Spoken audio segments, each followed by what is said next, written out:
σε όλους.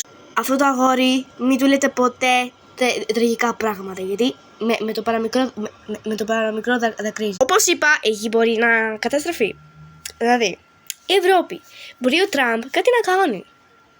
Μπορεί κάτι να μας δηλητηριάσει.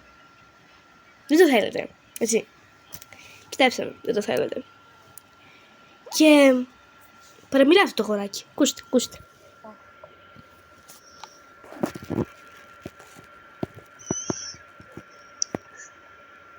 Σε λίγο καιρό θα ξεχάσουμε ποια είναι η γη.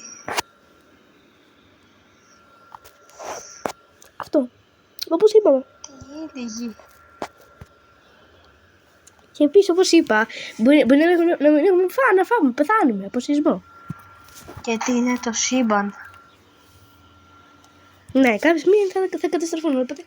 Bye, bitches.